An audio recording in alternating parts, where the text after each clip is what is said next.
तर या grading system आहेत AKIच्या, ॲक्यूट किडनी फेल्युअरच्या. तर सगळ्यात कॉमन होती रायफल रिस्क, म्हणजे या लेवलला AKIची रिस्क झालेली आहे, या लेवलला घेतलेली आहे, या लेवलला फेल्युअर झालं आहे, या लेवलला लॉस झाला आहे आणि या लेवलला एंड स्टेज झालेलं आहे. असं रायफल म्हणून होती. तर त्याने सिम्पल ठेवलं होतं की 1.5 to 2 फोल्ड इन्क्रीज झाला असेल क्रिएटचा तर 1 आहे, त्याच्यानंतर 2 to 3 असेल तर इंजुरी आहे, मोर दॅन 3 आहे फेल्युअर आहे, मग त्याच्यानंतर द कम्प्लीट फेल्युअर आणि मग end stage is more than 3 month, 4 week आणि 3 मंथ लॉस आणि एंड स्टेज असं. मग हे लोक बोलले यार तू फक्त GFR बघतोय, क्रिएटवरनं GFR घेतला होता, तू यार ॲब्सोल्यूट व्हॅल्यू काहीतरी ॲड कर.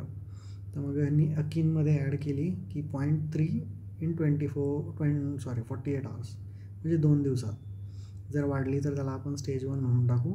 आणि स्टेज 3मध्ये एक ॲड केली की मोर दॅन 4 जर असेल क्रिएट तर मग तो स्टेज 3 होऊन जाईल. मग फोल्डची गरज नाही, इथे फक्त यांच्या पटीमध्ये सांगितले काहीतरी ॲब्सोल्यूट व्हॅल्यू ॲड कर बोलले आणि याने टाईम ड्युरेशन ॲड केला आणि ॲब्सोल्यूट व्हॅल्यू ॲड केली ग्रेड 1साठी की हे कॉन्स्टंट ठेवलं 1.5 to 2 किंवा 0.3ने वाढला पाहिजे 48 तासात. आणि ग्रेड 3मध्ये 3 पटच्यापेक्षा जास्त पाहिजे किंवा 4पेक्षा जास्त पाहिजे. मग KDIGO बोलला की सगळीकडे टाईम ड्युरेशन पण टाका, फक्त तेवढं नका ठेवू.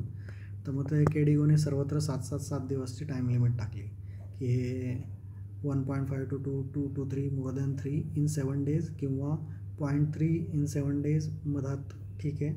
आणि मग पुन्हा इथे पण 7 days आणि मोर दॅन 4 in 7 days.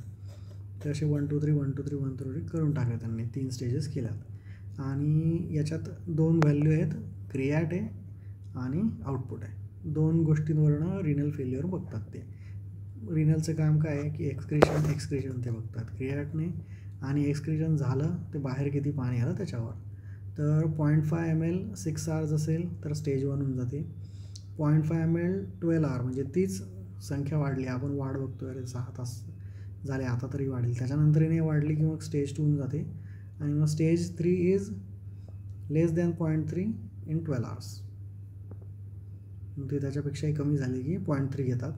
तर 0.5, 0.5, 0.3, 6 hours, 12 hours, 12 hours, 6 तास आधी वाट बघणार, त्याच्यानंतर मग 12 hours वाट बघणार, मग 12 hours नंतर मग आणखी आपण ही संख्या कमी करणार 0.3.